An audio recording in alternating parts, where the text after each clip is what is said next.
Well, hello everybody, and welcome to our program on remembering work life. This program is going to have several parts to it. We're going to talk about interesting jobs, occupations that are a little outside the box, things that you may not have thought people even get paid to do. We're going to have some trivia as well. I'm going to show you some equipment or tools that a person in a certain type of occupation would be using. You try to guess what that occupation is. We're going to look at jobs that you might have done as a child. We'll look at common jobs that kids do.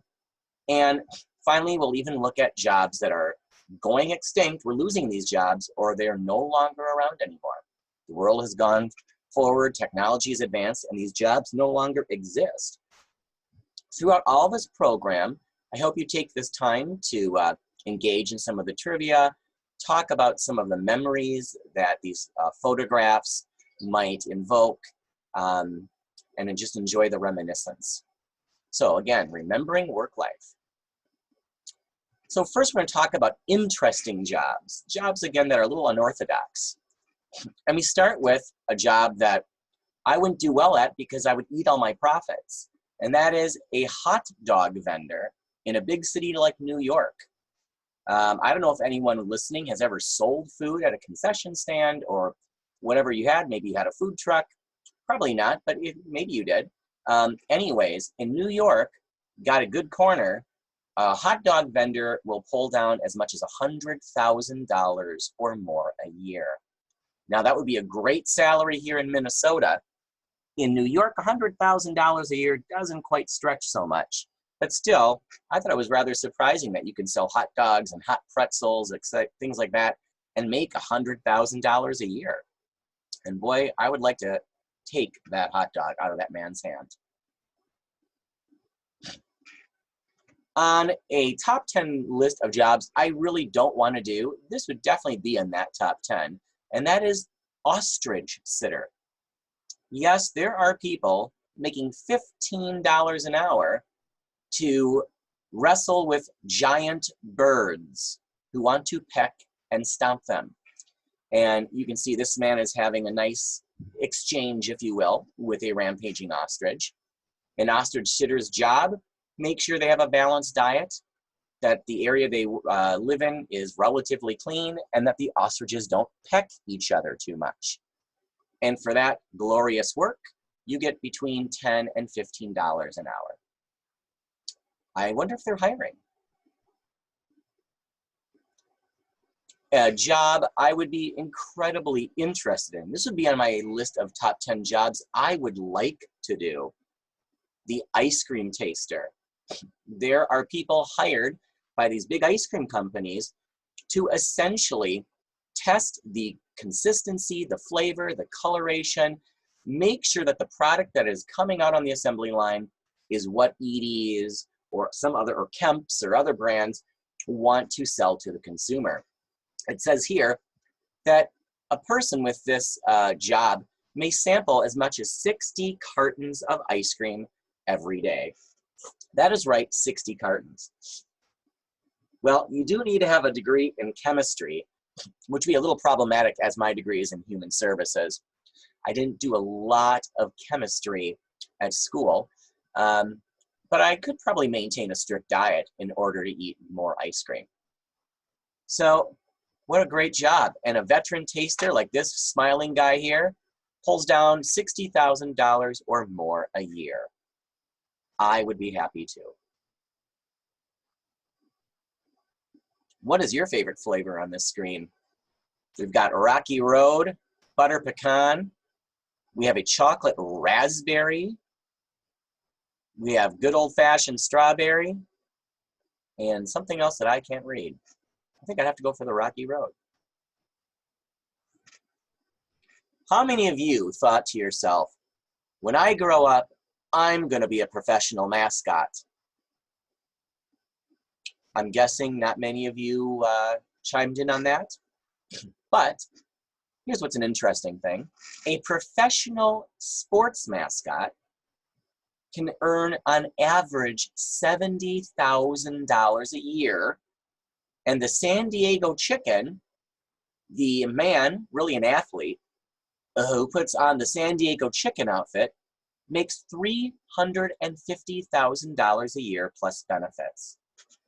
So before you write off as absurd being a sports mascot and make a good living, consider that you could make $350,000 a year by putting on a chicken costume and doing somersaults. Now, you do have to be quite athletic to be a mascot. So again, this would probably count me out.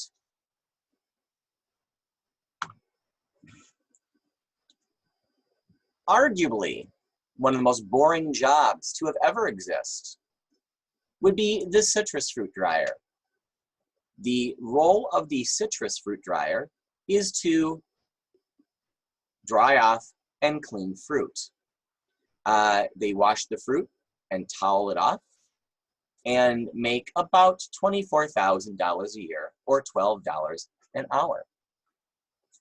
And maybe, you get a discount on fruit. I don't know. I mean, there might be some other bonuses to this profession. But would you like to be a citrus fruit dryer? Little extra part-time work. There are people that are professional sleepers. I bet everyone in watching this video has at some point gone to a store and laid down on a mattress. It's fun to do. And sometimes you don't want to even get up off that mattress. They're so comfortable. But imagine being paid by a hotel, or for a sleep study at a university, or for furniture builders. Imagine being paid by Serta, for instance, to sleep on one of their mattresses. I could do that for a couple extra bucks.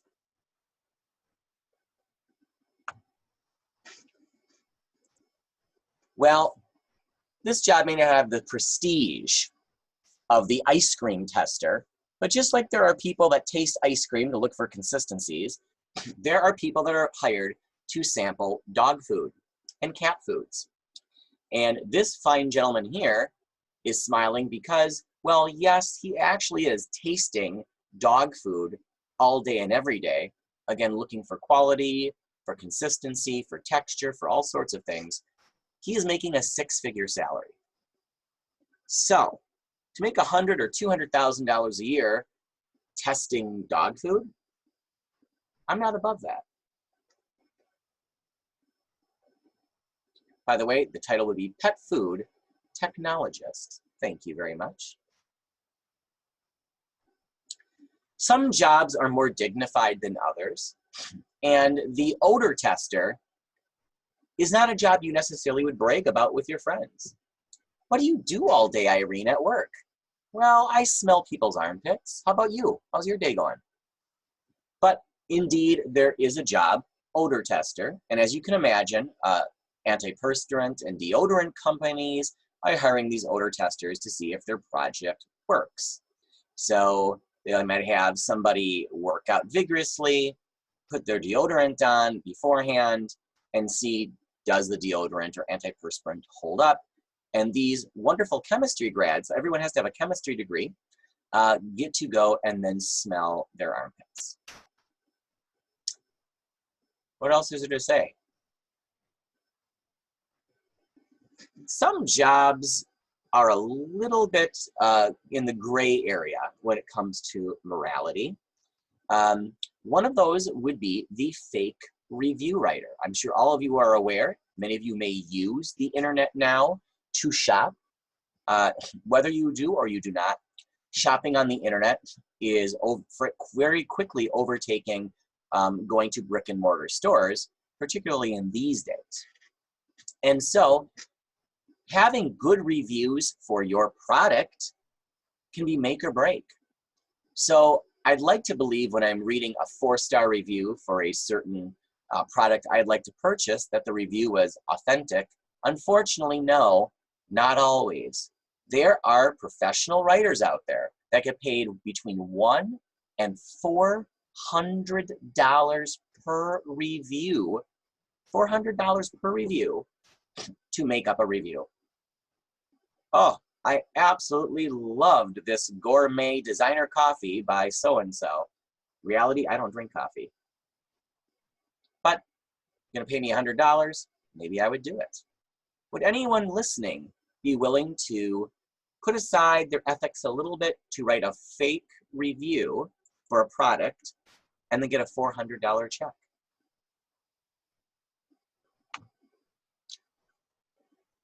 Well, let's go to the next part of our program, which is a trivia section. I'm going to show you some items, some tools, some technology that a certain person in a certain profession might utilize. Can you guess what their profession is?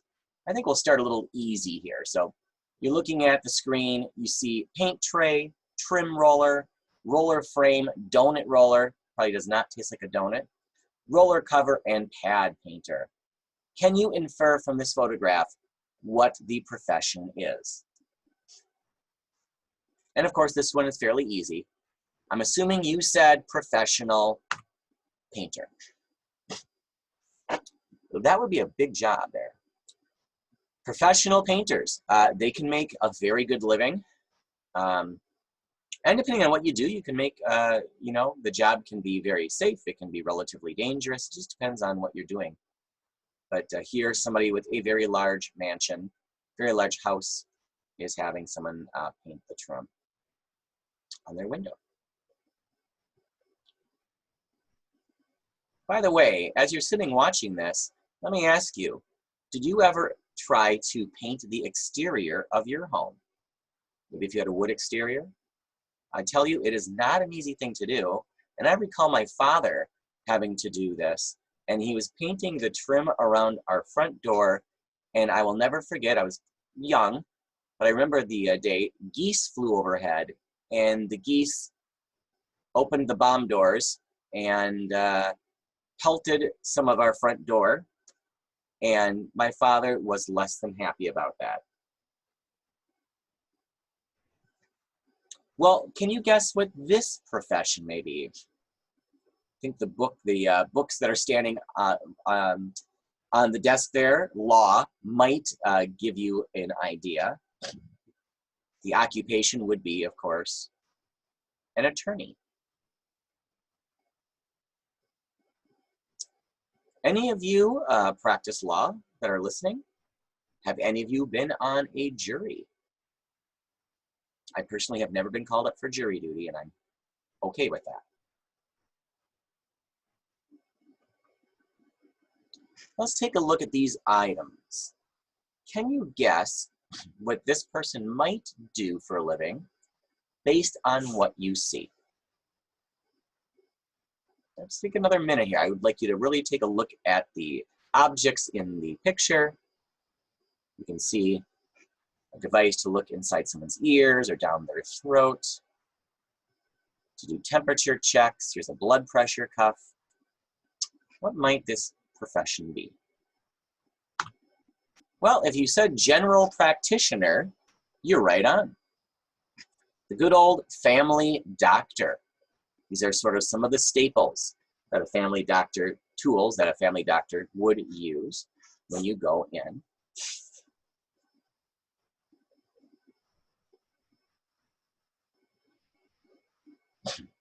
Interestingly, a family doctor averages about $225,000 a year. That's the average. The high end, maybe a family doctor in California or New York, might make $340,000 per year, making me really wish I had become a doctor as my mother wanted.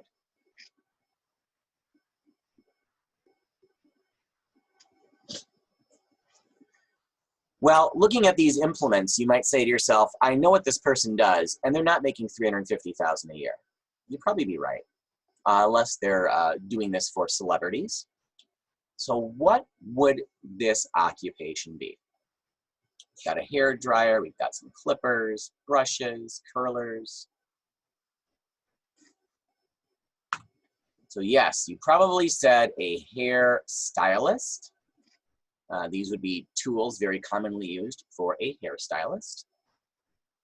And, you know, it looks like you could do a few other things, file your nails. So I'm sure many of you, prior to the quarantine we're going through right now, would spend a little bit of time once a month, once every other month maybe, going to a salon or a barber. Well, your friendly neighborhood hairstylist makes on average $26,000 a year, which really does tell you that tip them. It's good to tip them. Okay. I'm not very handy, and I could tell you right now, you wouldn't want me using any one of these tools. I certainly would be able to do it appropriately. But what might the occupation be for somebody that would use tools such as this? And granted, there could be more than one answer. In this case, we have an auto mechanic. So again, you may use these tools for other things as well, but we have here an auto mechanic. How many of you listening at home, or maybe your spouse, or someone else in your family, or a good friend, had the skill set needed to work on automobiles?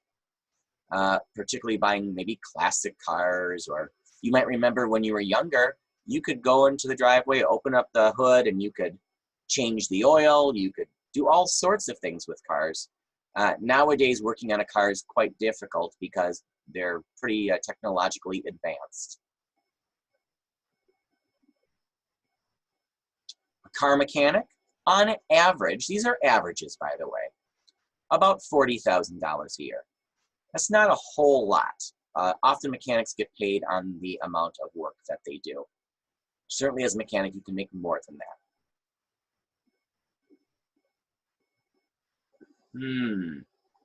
So, looking at the person with the gloves, we see that we have these different kinds of tools, maybe for sewing in stitches, there's some clamps, other things. What might be the occupation of a person that would use these tools? If you said surgeon or surgical assistant, you would be correct.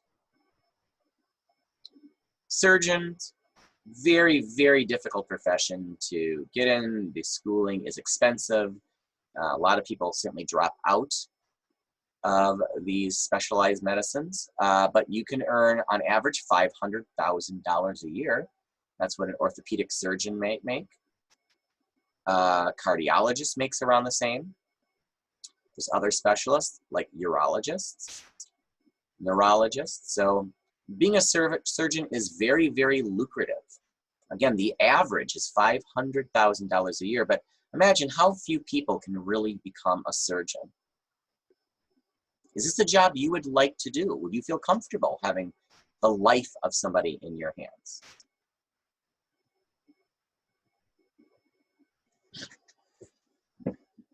Okay, these tools here, we have an auger, a plunger, slip joint pliers, basin wrench.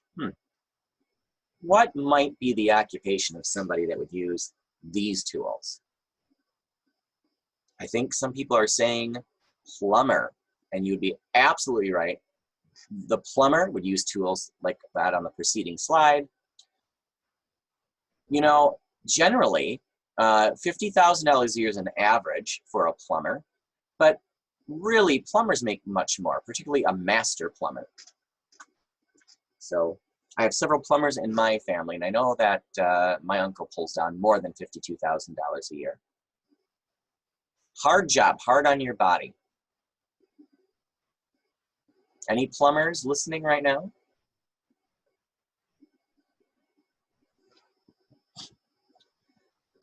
Well, looking at these tools, we see something in order to magnify. We have a scraper. What might these tools be used for?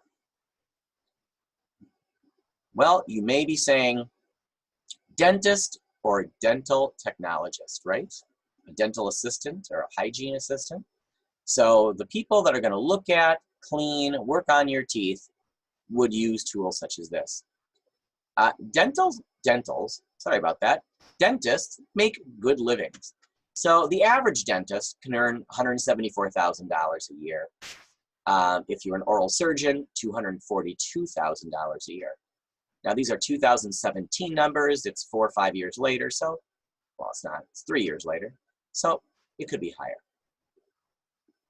Do we have any dentists listening?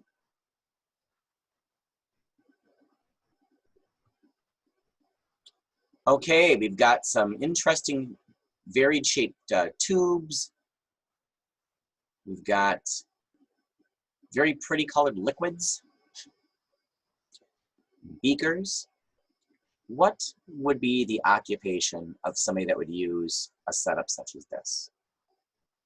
I'm guessing you said chemist. And if you look at this photograph, can you tell who this chemist here works for? You're saying, well, Mark, how would I know that? Well, if you can, and it's not easy, if you can read what's on the jars, phosphorus, caffeine, cola, what might, and actually he's holding a bottle right here, this is a chemist who works for a cola company, maybe Coca-Cola, maybe Pepsi.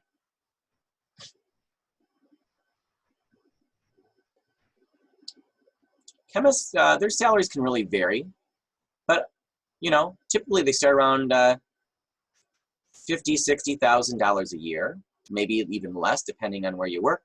But a chemist can make a good living, up to $113,000 a year.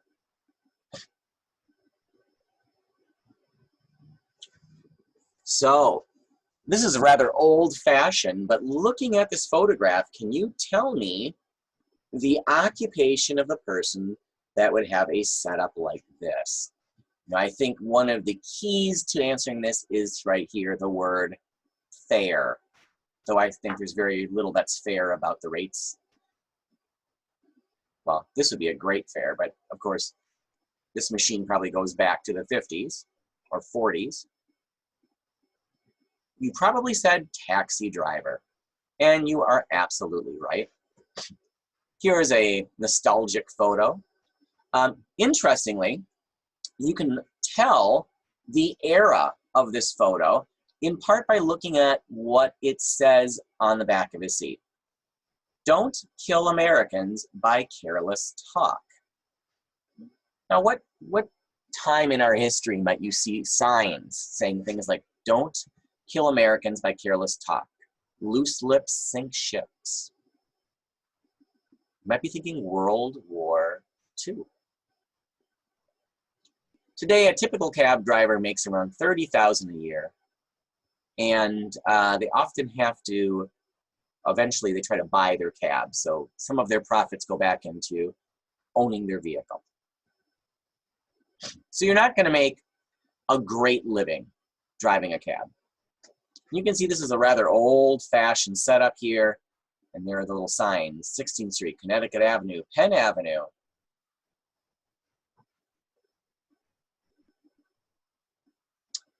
Looking at this equipment, we see Geiger counters, volt checkers.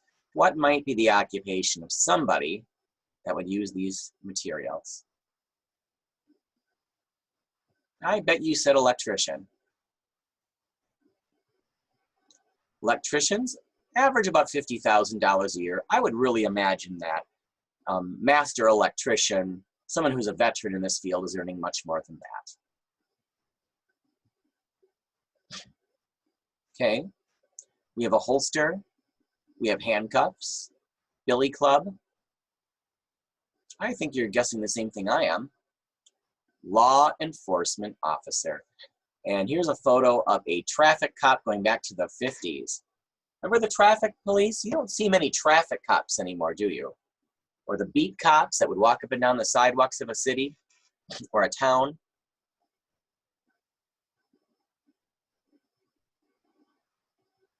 Today, police officer salaries are much better than they used to be, averaging about $58,000 a year. Could they be making more? Absolutely. Now, if you were looking at a computer screen like this, what kind of occupation might you have? You can take a look here. what does it say here? Flash flood, right? Marine, severe, tornado, warnings. We have temperatures. We have different colors representing different temperatures. You can see some storm systems. So the person that would use a map like this would most likely be a meteorologist. And I love this photograph. This is a blast from Minnesota past. Does anybody remember this guy? The Shell Weather Tower, and his name was Bud Kraling. It's WCCO's weatherman. And looks like that a meteorologist earns about $88,000, $90,000 a year. Now, of course, this would not be someone like Paul Douglas, which would earn several $million a year. But the average meteorologist is making a very good living.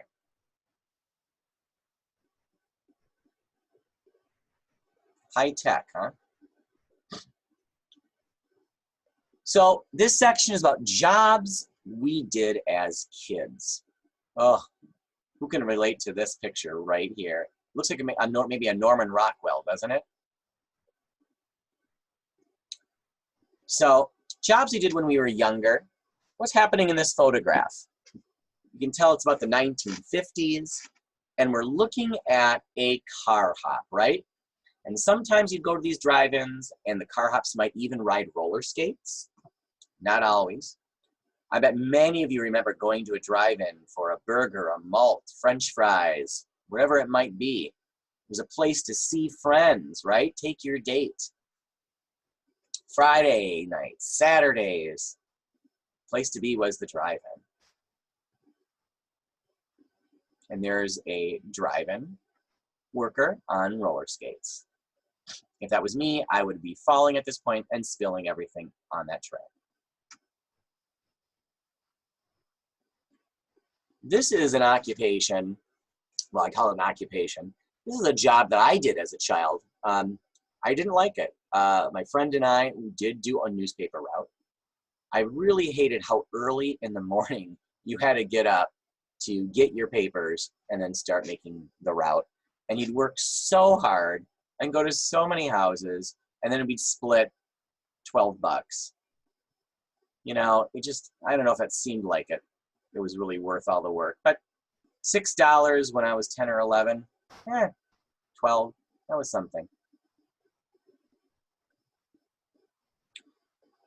The classic babysitter. How many of you babysat to make some extra money? Oh, I did do babysitting. I have some memories of babysitting that I look back on now and it still gives me a migraine, honestly. And she has her hands full because that's a lot of kids to babysit. I hope they're paying her well. But I think many of you remember doing a little bit of babysitting. Babysitters never made very much money. Here's a profession you really don't see much anymore that a young teen might do, which was working at a soda fountain, right? Or at a grill. And this is called a soda jerk. Not because they're mean people. And, you know, do you remember going to a soda fountain or a grill in one of the department stores or a pharmacy, and you get a phosphate, those delicious seltzery drinks, blueberry, cherry, grape. Maybe you get a cola. Maybe it was a scoop of ice cream or a sundae. So I know I've spoken to some people at Open Circle that did work as soda jerks. One gentleman for Bridgman's. I just want the soda. Just another period photograph to take a look at the 50s here. You can tell by the hairstyles, clothing. Makes me hungry. Probably one of the earliest jobs a child might have would be lemonade stand. How many of you or your children or your grandchildren or great-grandchildren ran a lemonade stand? I bet most of you have some experience with this, right? Whether you sold a lot of lemonade, I don't know, but we all gave it a try. Maybe if it was a quarter for a glass of lemonade. But it brings back some fun memories, doesn't it? Of standing outside in a nice day on a corner and getting so excited when somebody on a bike or somebody in a car would pull up and they would buy some lemonade from you. Oh, wrong way. Now here's a blast from the past. Do you remember the A&P stores? They were some of the earliest chain grocery stores. And do you remember doing this occupation? Bagging groceries. You remember that? I did this actually. I did actually, whoops, sorry about that, people. I did bag groceries. And had to carry them out to people's cars. It wasn't a lot of fun, particularly in the heat of August. I gotta say, those were long days working, bagging groceries. You don't see a lot of these anymore, do you? Shoe shiners. Anyone ever tried shoe shining to make a few extra bucks? I hardly even shine my own shoes.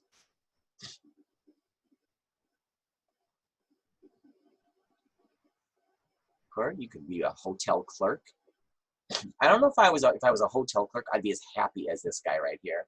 He looks just a little too happy to be carrying all those suitcases.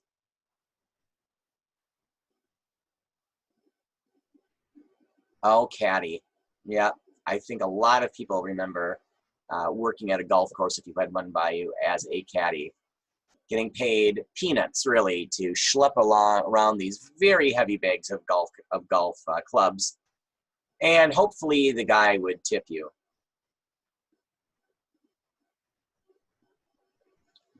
This is another job that I think many of us remember doing, make a little extra money when we were younger. This is post lemonade stand, but maybe it was doing chores and getting a little bit of money for that. Or maybe you go to the neighbor's house and they'd give you a couple bucks and you would mow their lawn, and hopefully you use a better lawnmower than this one.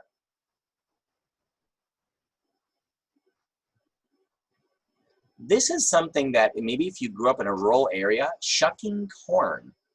I didn't do a lot of corn shucking in New Hope, but some of you might remember making a couple extra bucks shucking corn or detasseling corn. Is that, I don't know if you're shucking them or detasseling them. As you can tell, I did not grow up in the country. I like to eat corn.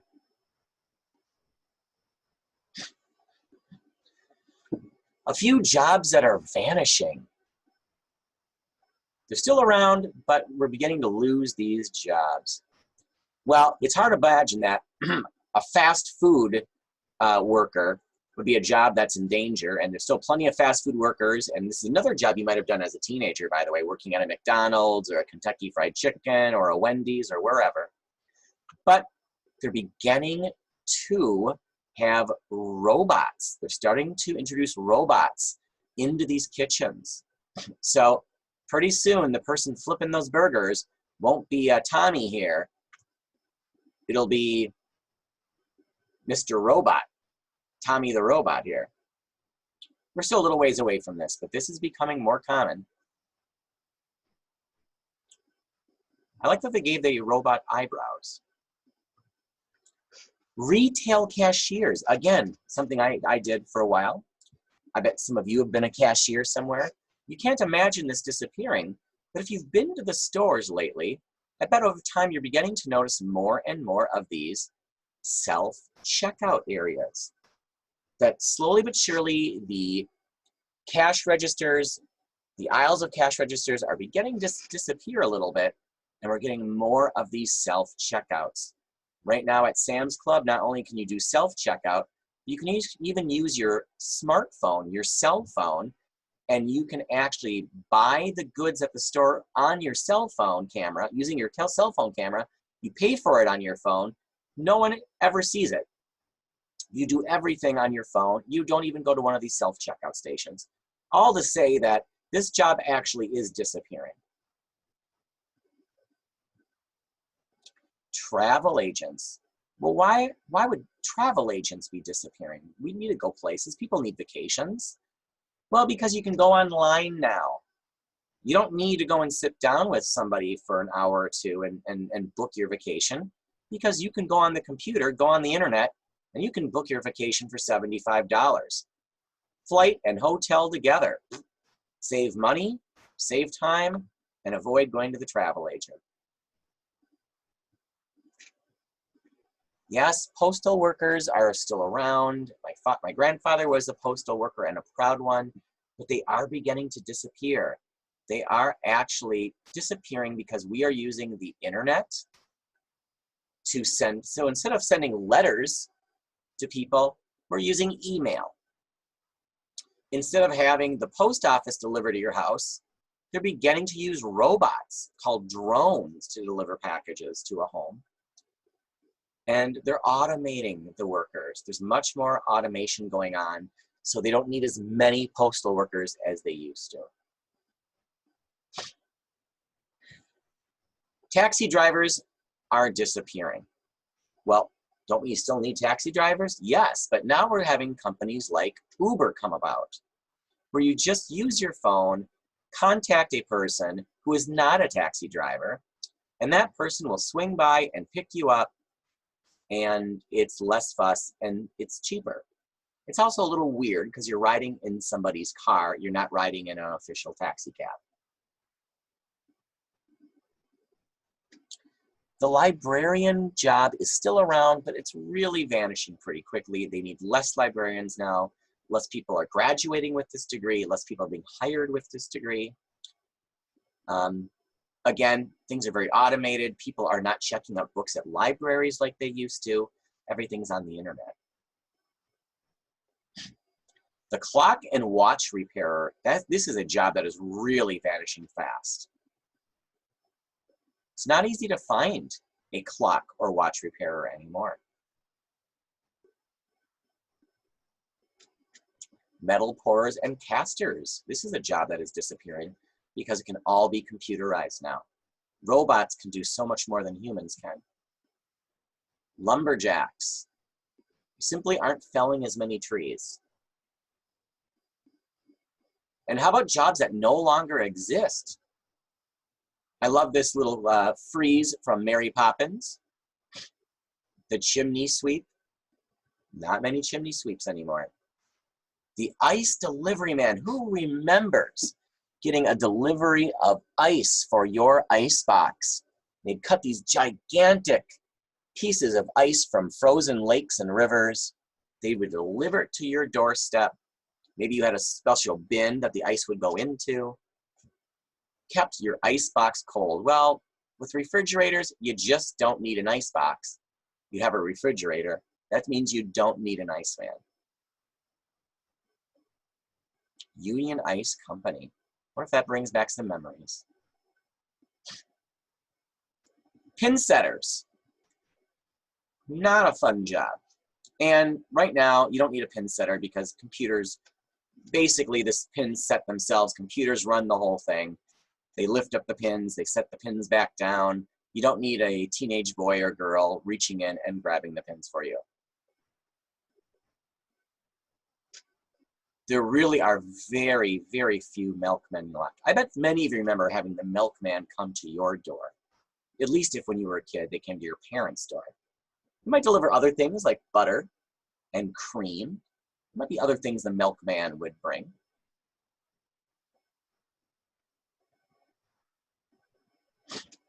The film projectionist.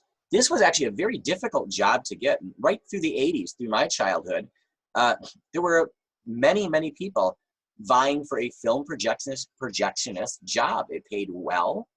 You had to know somebody to get in. The reality now is, again, it's just all computerized. You don't need a film projectionist to run these theaters. The elevator operator. Yeah, who remembers going to an elevator and then a young man or young woman would say, "What floor would you like? Haberdashery, women's shoes, men's clothing." These big department stores that had many, many levels. The old Dayton's and Donaldson's. Now the elevator operator is pretty much gone. There might be a few expensive hotels out there that still have an elevator operator, but it'd be hard to find one. The haberdasher. What does a haberdasher do? Well, they would sell articles for sewing, such as buttons, ribbons, and zippers, or men's outfitters, often providing one of custom bespoke orders of various. I'm not even reading this correct because the wording isn't right. But anyways, a haberdashery, place where you could find a lot of articles of clothing for men and get materials you might need to repair things. But the haberdasheries are for the most part gone. There may be a few high-end haberdasheries still around. I've never heard of a phrenologist, have you? They study your intelligence based on the shape of your head. Thank goodness this has disappeared. My head's a little small, so what does that say about my intelligence, according to a phrenologist? We just don't want to know. Does anybody remember the typing pools? You might see these in big offices, you might see these in schools, where they would have mostly women, but men, women working in these typing pools, typing up memos, and right? This is a job that is all but gone. And computers used to not be computers like technology, but they were human technology. Computers were people doing mathematical equations and then figuring out things. Complex formulas. You know, there was a great movie about the space launch, the Apollo 11, getting man to the moon. And, you know, they showed this. They showed mostly women, these computers doing mathematical equations and working out formulas so they could figure out what it would take to make this a reality.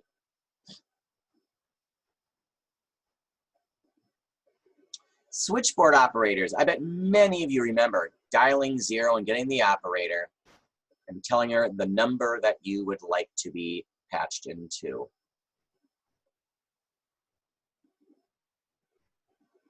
But the switchboard operator is all but gone.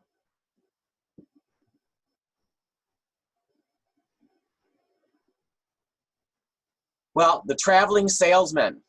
Some people still travel and sell, but not like they used to.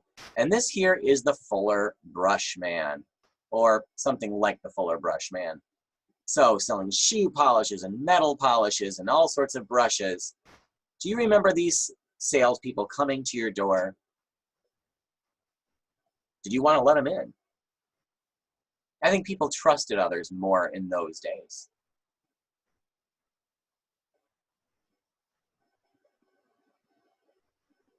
Streetcar operators. I bet many of you remember taking the streetcars. Minnesota had one of the most extensive streetcar systems in the country.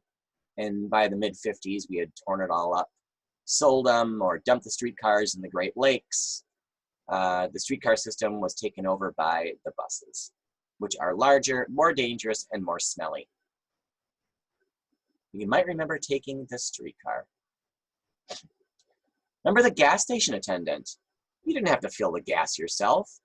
These young men or women would come out and do it for you, and they'd wipe off your windshield and check the air in your tires and top off the water in your radiator. I mean, they would do all sorts of things. That was just part of the service.